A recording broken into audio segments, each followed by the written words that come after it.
Kenal Bu sang Imam Al-Bukhari? Gitu. Saha namina teh Bu? Di Persatuan Islam hampir di setiap pesantren itu diajarkan hadis, kitab tajrid, mukhtasar Sahih Bukhari, ringkasan Sahih Bukhari. Tapi seorang Persisna tidak mengenal siapa itu Imam Al-Bukhari.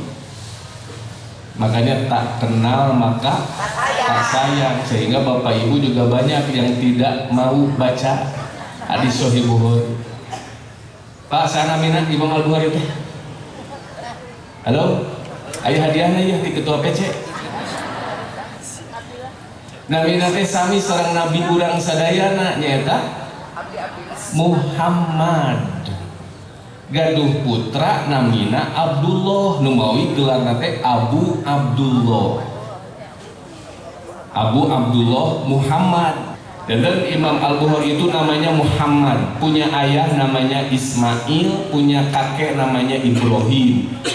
Makanya Nabi semua namanya itu Abu Abdullah Muhammad bin Ismail bin Ibrahim Al-Bukhari. Nah, Imam Al-Bukhari itu dikenal sebagai ahli hadis. Saya pernah menyampaikan kisah Imam Al-Bukhari. Dulu orang tua ketika punya anak, itu di dalam pikirannya, di dalam otaknya sudah tidak mikirin lagi dunia. Yang penting bisa makan. Kalau sekarang kan orang tua bukan bagaimana supaya bisa makan, bagaimana supaya punya mobil. Jadi pikirannya sudah bertambah urusan dunia itu. Sehingga ketika ayahnya Imam Al-Bukhari lahir Muhammad bin Ismail tersebut, maka ayahnya itu bercita-cita kamu harus jadi ulama. Nah, sehingga ketika Imam Al-Bukhari lahir, dulu ayahnya itu kamu harus jadi ulama. Tapi baru saja Imam Al-Bukhari umur 2 tahun, ayahnya meninggal. Berarti yang mendidik Imam Al-Bukhari adalah sahabat ibunya. Sehingga ibunya karena ayahnya harus menjadikan anaknya seorang ulama, terus bagaimana supaya anaknya menjadi ulama, dididik, dibina. Hanya sayang umur 4 tahun Imam Al-Bukhari mengalami penyakit mata dan mengalami kebutaan. Sehingga umur 6 tahun Imam Al-Bukhari kan harus jadi ulama, kata bapaknya, sudah dimasukkan ke madrasah. Kalau sekarang sekolah. Nah, madrasah dulu dengan sekolah sekarang berbeda. Kalau dulu madrasah itu di masjid, jadi ulama menyampaikan ilmu, nah murid-muridnya hadir di masjid, makanya umurnya beda-beda kayak di pengajian. Kalau sekarang kan yang namanya madrasah, sekolah, umurnya satu kelas itu hampir sama, paling beda 1 atau 2 tahunan. Imam Al-Bukhari pas masuk hari pertama berumur 6 tahun dalam kondisi buta, oleh ibunya itu disuruh dimasukkan ke madrasah. Pas hari itu juga Imam Al-Bukhari pas masuk ke madrasah tersebut, gurunya diantara salah satu gurunya Imam Ad-Dakhili. Karena Imam Al-Bukhari itu termasuk ulama ahli hadis yang gurunya sedikit dibandingkan dengan ulama yang lain. Saya baca di dalam kitab Hadiyus Sari, Bapak Ibu bisa baca tentang sejarah Imam Al-Bukhari, ada 2 jilid. Guru Imam Al-Bukhari hanya 1080. Bapak Ibu punya guru berapa? Hah? 3.000? Guru TK sabriji, guru SD sabriji. Imam Al-Bukhari 1080. Kalau ulama yang lain seperti Imam Abu Hanifah, Imam Madhab itu sampai 3000, 2000-an. Imam Al-Bukhari sedikit. Kenapa? Karena Imam Al-Bukhari tidak, saking hati-hatinya dalam mencari hadis, itu tidak semua gurunya dia ambil hadisnya. Seperti dalam sebuah riwayat, Imam Al-Bukhari pernah mendengar satu hadis dalam salah satu gurunya gitu yang ingin diambil hadisnya tersebut, dia datang ke rumahnya itu dalam waktu berhari-hari. Jadi dulu itu Pak mencari satu hadis saja sampai berhari-hari. Sampai di rumah guru yang ingin diambil hadisnya tersebut, tiba-tiba Imam Al-Bukhari melihat gurunya tersebut sedang di luar dan membawa makanan ayam, sehingga ayam yang jauh itu dipanggil, muncul berangsur nama kur kur kur gitu Bu, dia masih makan, sehingga ayam yang tadinya pada jauh berdekat, setelah dekat ditangkap, setelah ditangkap kemudian disembelih. Imam Al-Bukhari melihat kejadian itu, dia balik lagi, aku tidak mau mengambil hadis dari dia karena ayam saja dibohongin, aku takut hadisku dibohongin. Kabayang di urang lamun guru akhirnya tukang musuh mau didaringin nipu wae laut ya. Imam Al-Bukhari hati-hati Pak, karena ayam saja lagi main dibodoh. Kalau dikasih makan kan bukan dibohongin, ini mah sudah dikasih makan, datang, wih diambil disembelih. Nah, waktu itu Imam Al-Bukhari pas masuk hari pertama ke madrasahnya itu, gurunya waktu itu mengetes murid-muridnya, dibacakan surat Qaf. Surat keberapa Bu? Pak? Terus ada apa? Surat ke 50. Terus ada apa Bu? Baca? Bapak-bapak, terus apa? Sampai ayat?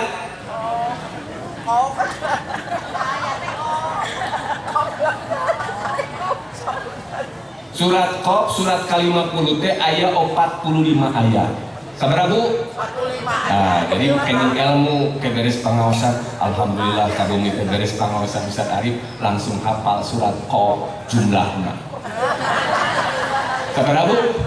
Ini apa jumlah-jumlahna? Imam Ad-Dakhili membacakan surat Qaf. A'udzubillahi minasyaitonirrajim. Bismillahirrahmanirrahim. Qaf wal Qur'anul Majid. Dibacakan sampai selesai 45 ayat sekali. Kemudian gurunya bertanya kepada murid-muridnya yang hadir pada waktu itu, siapakah yang barusan aku bacakan sekali? Langsung hafal. Siapa yang barusan aku bacakan kalian hafal? Ternyata di madrasah, di masjid itu tidak ada satupun yang ngacung, kecuali anak umur 6 tahun dalam kondisi buta. Siapa? Ngacu. Ya Syekh, hafidtu ala dhuhri qalbi. Syekh, aku hafal bukan sampai di kepala, tapi sampai ke dalam relung hati. Bu, hafal di kepala dengan di dalam hati sama atau beda? Nah, udah kena.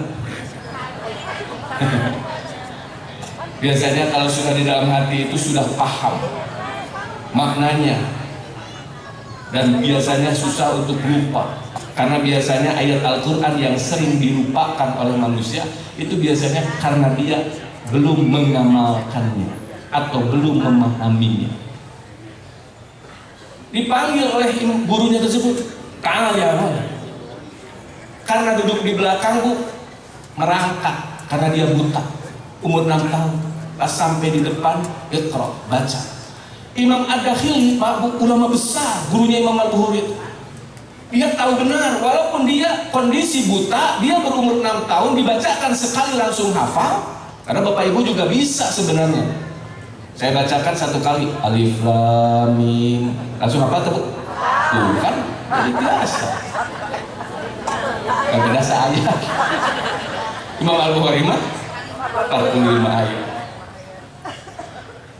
Kata gurunya di dalam hatinya, ini walaupun anak kecil buta dibacakan sekali langsung hafal, berarti ini benar kata Imam Ad-Dakhili, bahwa satu-satunya yang dijamin oleh Allah, semua manusia bagaimanapun kondisinya, mau buta, mau bisa melihat, mau anak kecil, mau anak muda ataupun sudah tua, dijamin oleh Allah satu-satunya yang bisa dihafal oleh seluruh manusia hanya Al-Quran. Apa jaminannya? Al-Quran, surat Al-Qamar, surat ke-54. Ada 4 ayat di dalam surat Al-Qamar, jaminan bahwa dari Allah manusia semuanya bisa menghafal Al-Quran bagaimanapun kondisinya.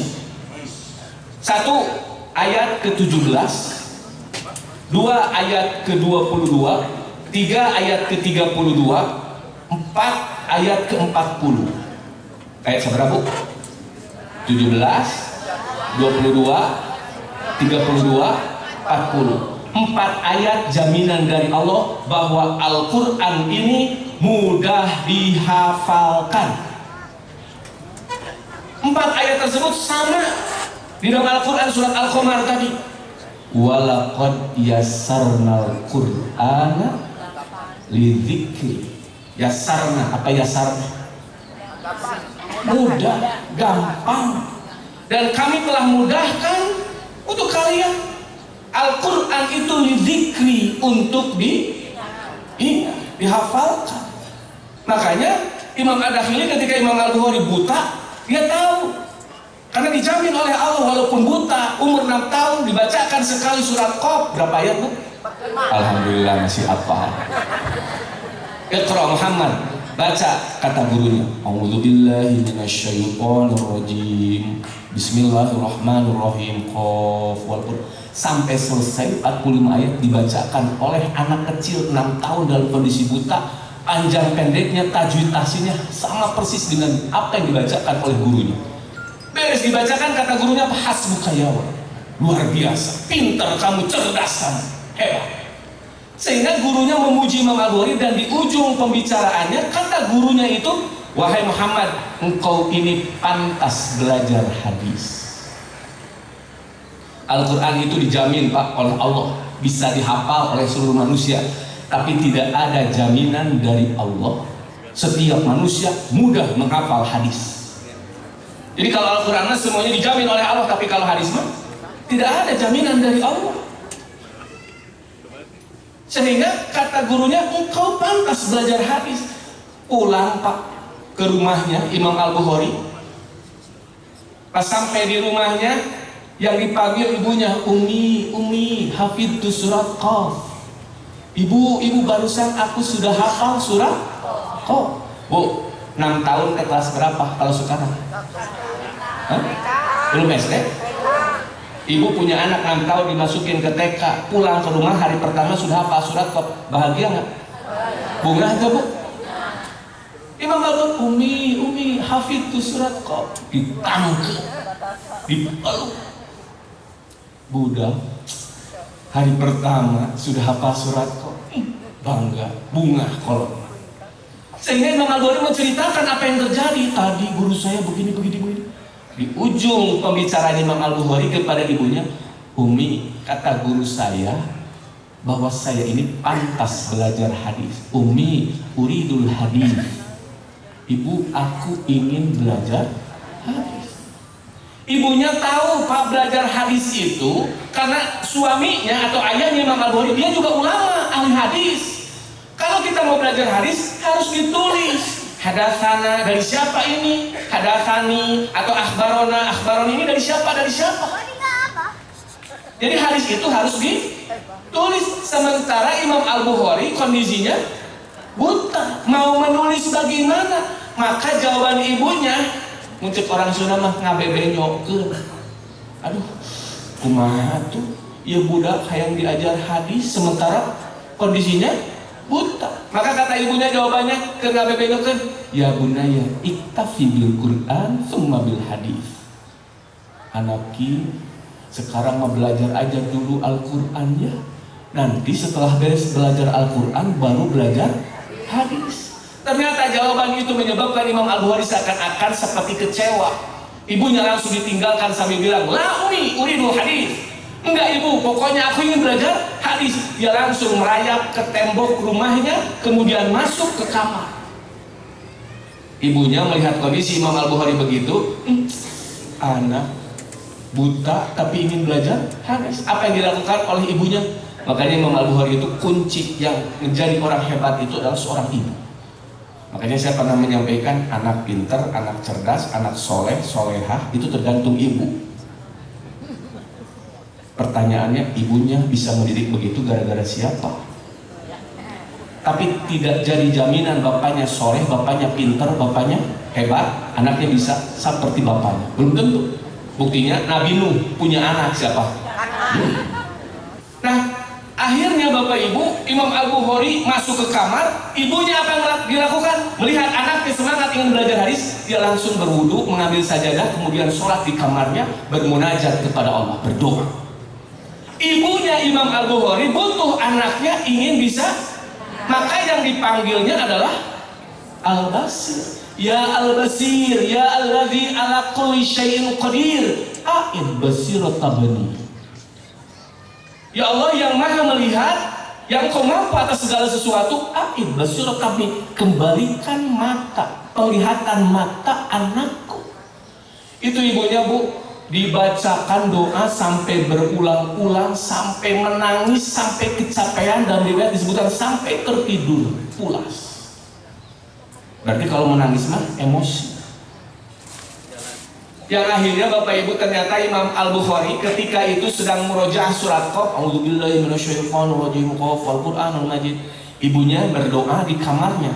Waktu itu ibunya di dalam riwayat, saya baca di dalam kitab hadis saya itu, sampai bermimpi bertemu dengan salah satu nabi. Kemudian dia berkata kepada ibunya, karena usahamu, karena kerja kerasmu, karena doa-doamu yang kamu panjatkan terus menerus kepada Allah, hari ini anakmu sudah bisa melihat. Itu mimpi ibunya. Pada waktu itu Imam Al-Bukhari sedang apa, Bu, tadi? Murajaah, mengulang surat Qaf. Baca a'udzubillahi minasyaitonir. Pas baca surat Qaf ayat ke-22, di ujung ayatnya pakasabna anka ghita'aka fabasarukal yawma hadid, dan pada hari ini aku singkapkan penglihatanmu, penghalang matamu, fabasarukal yawma hadid, dan penglihatanmu hari ini menjadi tajam. Tiba-tiba Imam Al-Bukhari kembali bisa melihat. Plak. Subhanallah. Langsung teriak, Umi, laqad ra'aitu. Ibu, aku sudah bisa melihat. Dia langsung loncat dari tempat tidurnya, kemudian dia cari ibunya, kemudian ke kamarnya, ibunya sedang tertidur. Dibangunnya, Umi, laqad ra'aitu. Ibu, aku sudah bisa melihat. Ibu, aku sudah bisa melihat. Ibunya terbangun. Ada apa, wahai anakku? Ibu, aku sudah bisa melihat. Ibunya masih belum percaya. Apa kata ibunya? Rubbama ra'aita biqalbik. Anakku, mungkin kamu baru bisa melihat dengan hatimu, bukan dengan mata. Imam Al-Bukhari menyebutkan, nah Umi laqad ra'aitu bi'aini. Enggak, ibu, aku sudah bisa melihat dengan mataku, bukan dengan hatiku. Aku tahu ibu pakai baju ini, di sana ada itu, di sini ada ini. Berarti sudah bisa. Langsung dipeluk sama ibunya. Bahagia. Makanya Imam Al-Bukhari pada waktu itu kemudian oleh ibunya dimasukkan ke madrasah hadis. Jadi belajar hadis. Ada dalam riwayat Imam Al-Bukhari setiap masuk ke madrasah hadis yang harusnya hadis itu ditulis, Imam Al-Bukhari tidak pernah membawa buku catatan. Sama seperti Bapak Ibu pergi ke pengajian, sepertinya mengikuti Imam Al-Bukhari. Sampai teman-temannya itu, kalau bahasa sekarang mah dibully gitu. Imam Al-Bukhari itu, ngapain lu tuh sini? Rek naon ke kelas tuh mau buku, rek naon, terus gitu dikritik. Hari pertama masih kuat, hari kedua masih kuat. Setelah 6 hari Imam Al-Bukhari mungkin tidak kuat. Memangnya catatan kamu seperti apa? Ayo teman-temannya memperlihatkan, tuh hadisnya harus ditulis. Pas dibaca di Imam Al-Bukhari, catatan teman-temannya ada yang keliru, ada yang salah. Karena Imam Al-Bukhari itu, Pak, gurunya saja pernah menyebutkan bahwasanya Ibnu Uyainah menerima hadis dari Abu Zubair. Abu Zubair langsung diprotes sama Imam Al-Bukhari. Ya Syekh, Ibnu Uyainah itu tidak pernah menerima hadis dari Abu Zubair, tapi dia menerima dari Az-Zubair. Gurunya ditegur, dibetulkan sama muridnya, ngamuk. Apa namanya? Begitu. Silakan lihat lagi Syekh di bukunya. Balik dari si Syekh ke kamarnya, lihat dari Sohibah tulisan. Pas dilihat ternyata benar.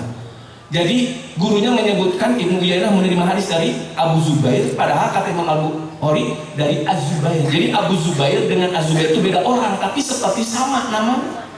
Pas dilihat balik dari ke Imam Al-Bukhari, benar cerita Imam Al-Bukhari, lain Abu Zubair, Az-Zubair. Jadi Imam Al-Bukhari itu sering meluruskan yang keliru. Ini temannya diperlihatkan catatannya, ini salah katanya, bukan begitu. Setelah teman-temannya kemudian memperlihatkan catatannya dan ada yang keliru kemudian dibetulkan, kemudian Imam Al-Bukhari menyampaikan, walaupun aku tidak membawa catatan, aku selama 6 hari mendapatkan hadis dari guru yang saya hafal. Kemudian Imam Al-Bukhari membacakan berapa hadis? 6 hari membacakan waktu itu ke teman-temannya 15.000 hadis. Bapak Ibu pengaosan sabaraha kali sabaraha tahun terus apa sabaraha hadis.